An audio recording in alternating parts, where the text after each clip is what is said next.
The Holocene has ended. What we do now and in the next few years will profoundly affect the next few thousand years. The only conditions modern humans have ever known so far are changing, and changing fast. Nothing stays the same on this planet. Everything changes. The Earth is going into one of these jumps, and you don't know what is going to be on the other side of those jumps. The Earth is always jumping.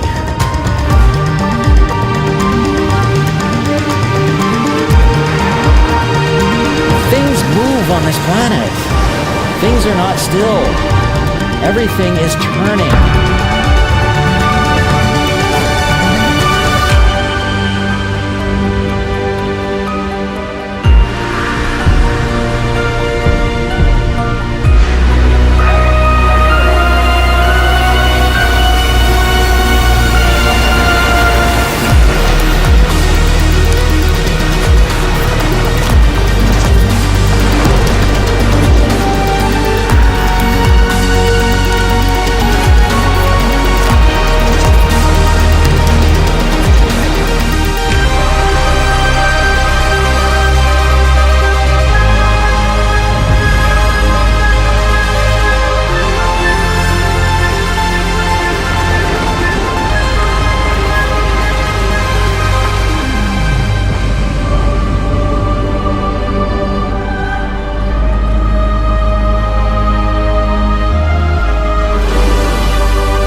As it begins to run out of fuel, the sun won't simply fade away to nothing.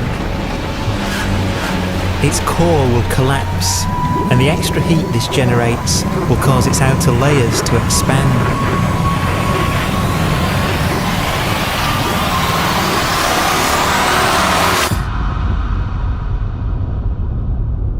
The sun is now dead. Its remains slowly cooling in the freezing temperatures of deep space.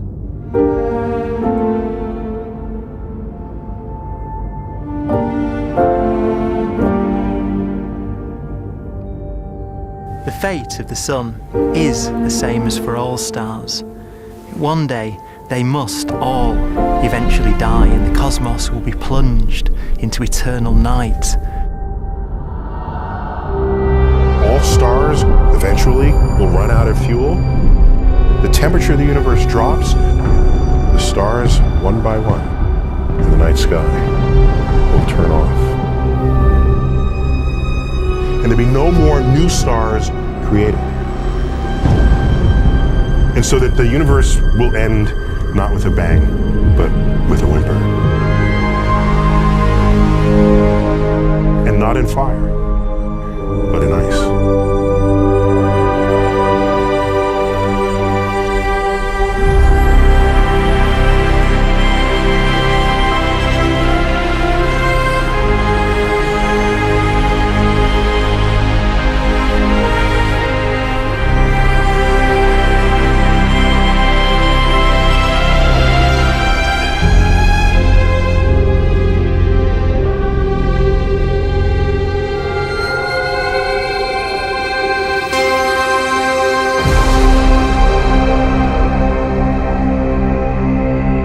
With no fuel left to burn, a white dwarf's faint glow comes from the last residual heat from its extinguished furnace.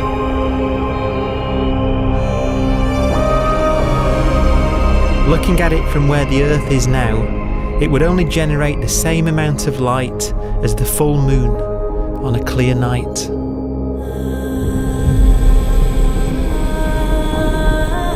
The faint glow of white dwarfs will provide the only illumination in a dark and empty void littered with dead stars and black holes.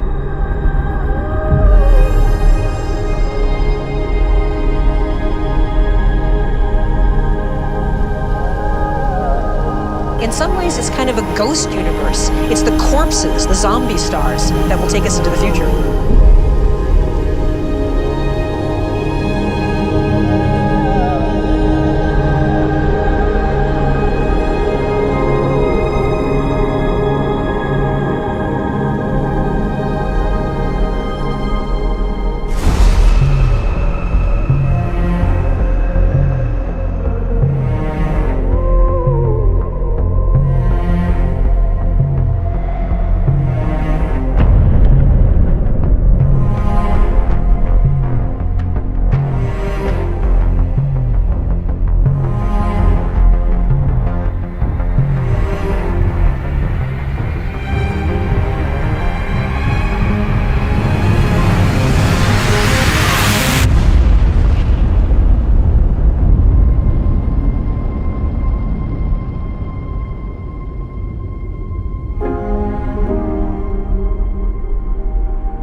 A black dwarf will be the final fate of those last stars, white dwarfs that have become so cold that they barely emit any more heat or light.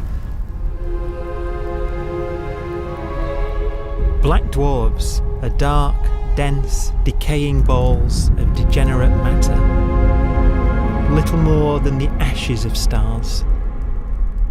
Their constituent atoms are so severely crushed that black dwarfs are 1,000,000 times denser than our Sun.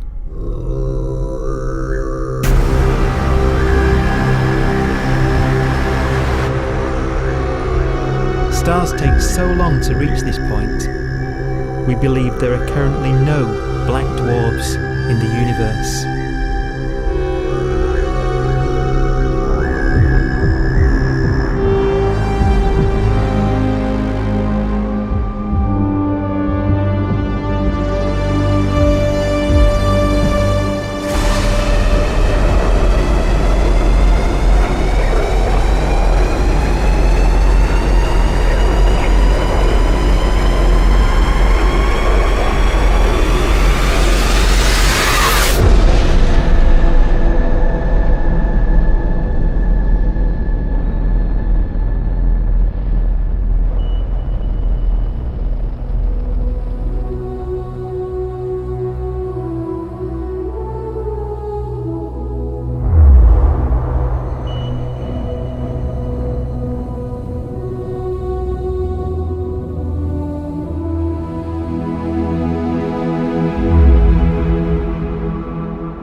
We have a pace of life that's based on really the energy available to us now. You could imagine living conscious systems which have a very different pace and therefore can extend out at least a lot farther than you'd imagine otherwise. You could have a living system where if it had a thought every 10 trillion years, that would seem normal. Even if our life dies out, one could imagine at some time arbitrarily far in the future, a fluctuation occurs which allows intelligent life to exist again for a little while. So you might have islands in time of intelligence.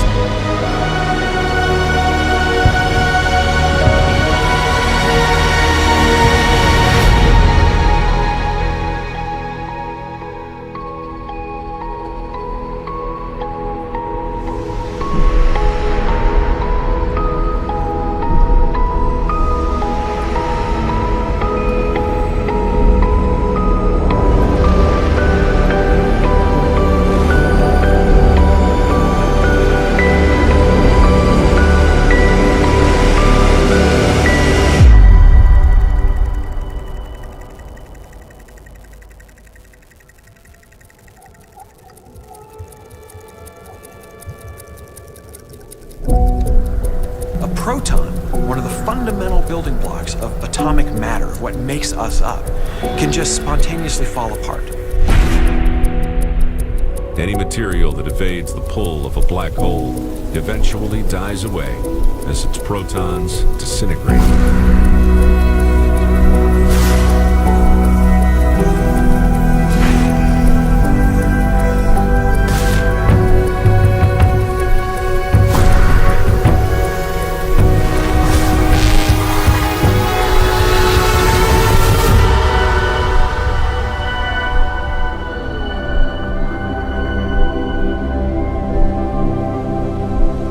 The matter inside black dwarfs, the last matter in the universe, will eventually evaporate away and be carried off into the void as radiation, leaving absolutely nothing behind.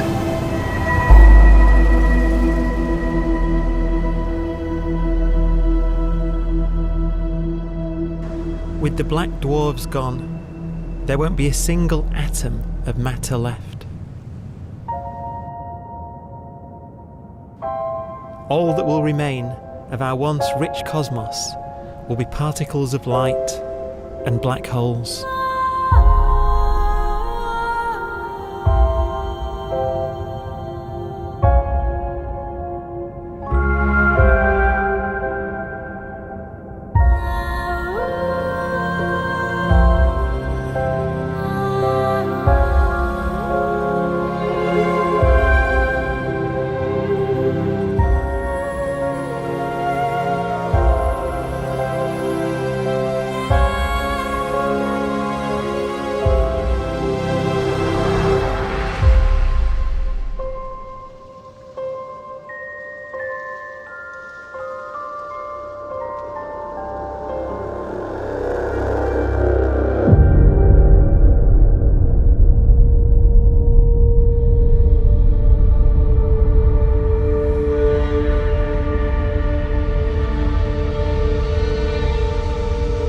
The arrow of time creates a bright window in the universe's adolescence, during which life is possible.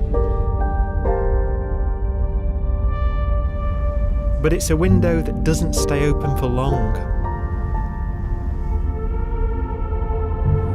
As a fraction of the lifespan of the universe, as measured from its beginning to the evaporation of the last black hole, life, as we know it, is only possible for 1,000th of a billion billion billionth billion billion billionth billion billion billionth of a percent.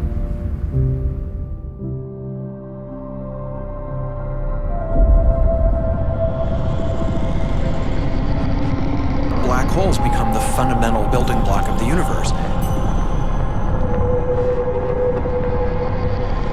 A galaxy will basically be a supermassive black hole in a center with smaller black holes orbiting it. Zombie galaxies filled with black holes continue to evolve. They'll eat each other and they'll get bigger, and maybe they'll fall into the supermassive black hole and it'll get bigger. The universe will still be an exciting, dynamic place. It's just that the timescales you're talking about are now trillions of years instead of thousands or millions of years.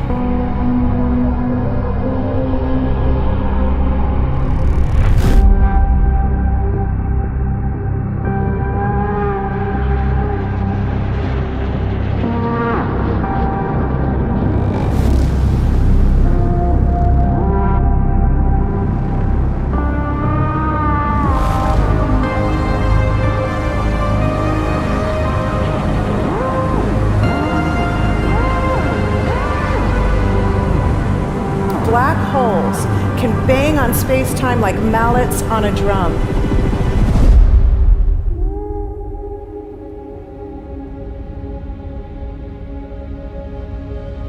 And they have a very characteristic song.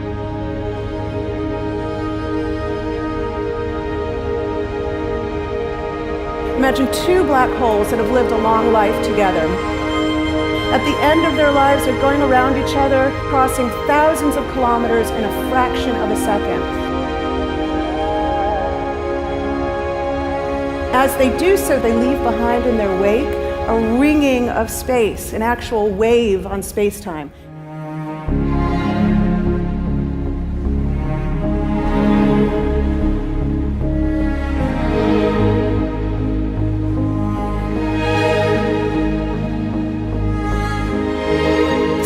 squeezes and stretches as it emanates out from these black holes banging on the universe. Those are the gravitational waves. They are literally the sounds of space ringing. And they will travel out from these black holes at the speed of light as they ring down and coalesce to one spinning, quiet black hole.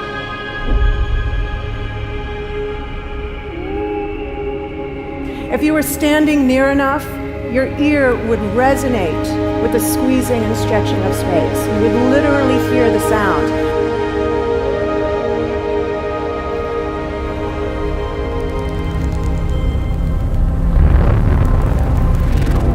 Imagine a lighter black hole falling into a very heavy black hole. The sound you're hearing is a light black hole banging on space each time it gets close.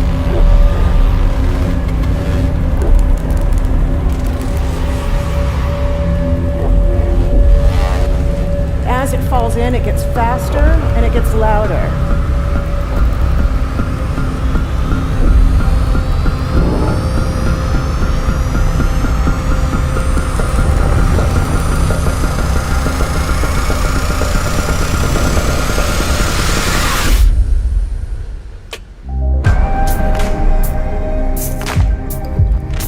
Scientists used to think black holes were immortal, but even these will one day die.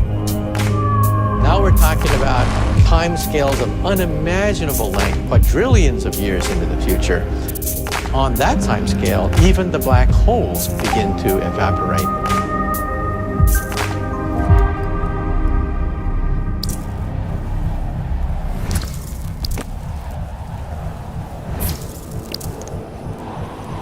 According to quantum mechanics, space is filled with virtual particles, antiparticles, that are constantly materializing in pairs, separating, coming together again, and annihilating each other.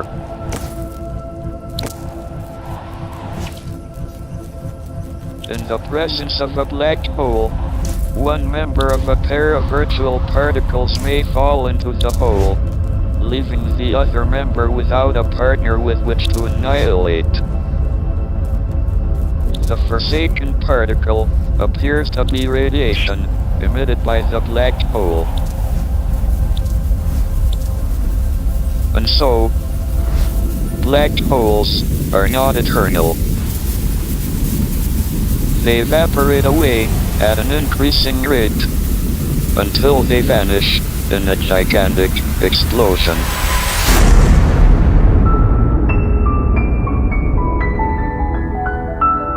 Quantum mechanics has allowed particles and radiation to escape from the ultimate prison, a black hole.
Philosophers and poets have asked the question, will the world end in fire or ice? We can now give an answer. The latest evidence shows that the universe is not slowing down, but it's speeding up out of control. And the universe, we think, will die in ice. Trillions upon trillions of years from now. Empty space itself has energy. In every little cubic centimeter of space, whether or not there's stuff whether or not there's particles, matter, radiation, or whatever, there is still energy even in the space itself. And this energy, according to Einstein, exerts a push on the universe. What is the weird stuff that's accelerating the universe? We call it dark energy. And this stuff is the dominant stuff of the universe. Almost 3/4 of the matter-energy content of the universe is this dark energy. And we don't know what it is. Dark energy, unlike matter or radiation, does not dilute away as the universe expands. This has crucial implications for what the universe is going to do in the future. So what will be the future of the universe? Well, if the dark energy remains dominant and repulsive, the universe will expand forever.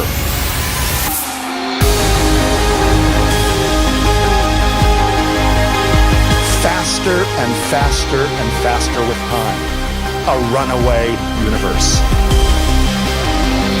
70% of the energy of the universe resides in empty space, and we don't understand why. But we do know what will happen.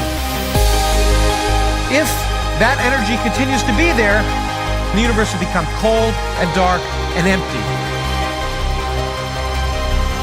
That's the future as it might be.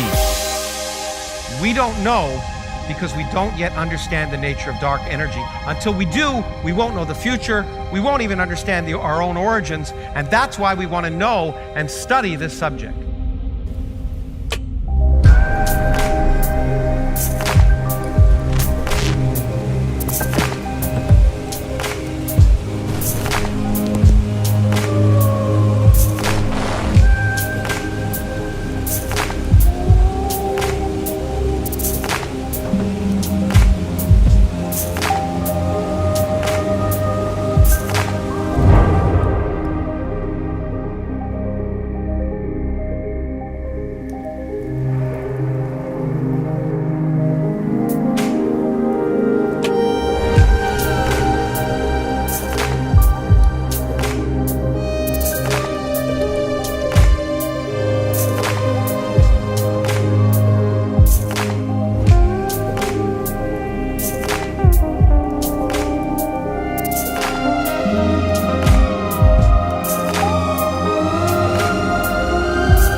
Forecast does seem to be for an ever colder, ever emptier universe.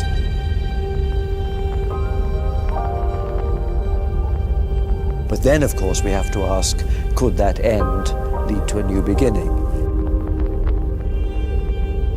And there are ideas whereby what actually is the end of our universe could in some sense be linked to the beginning of a new one.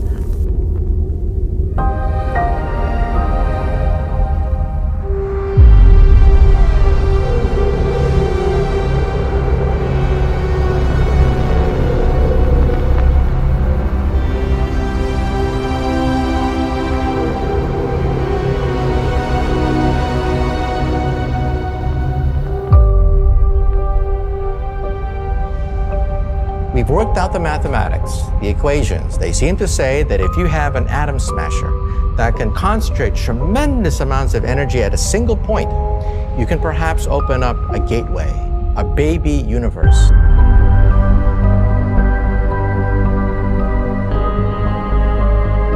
Facing the death of everything there is, this perhaps is their only possibility of escape.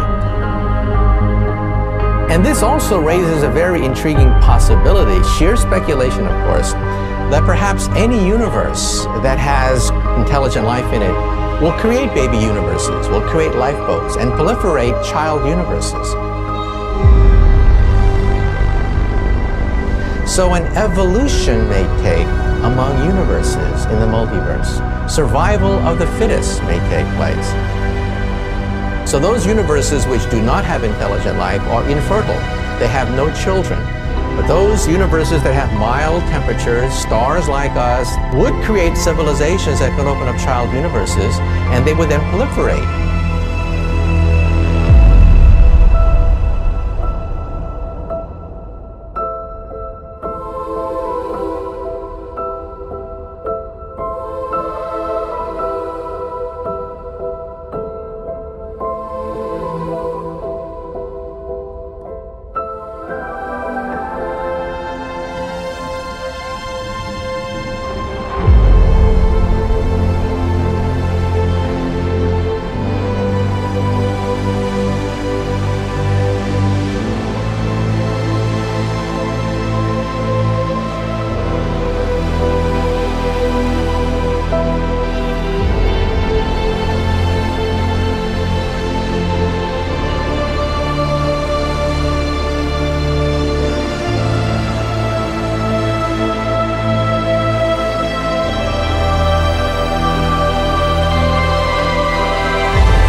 After an unimaginable length of time, even the black holes will have evaporated and the universe will be nothing but a sea of photons gradually tending towards the same temperature as the expansion of the universe cools them towards absolute zero.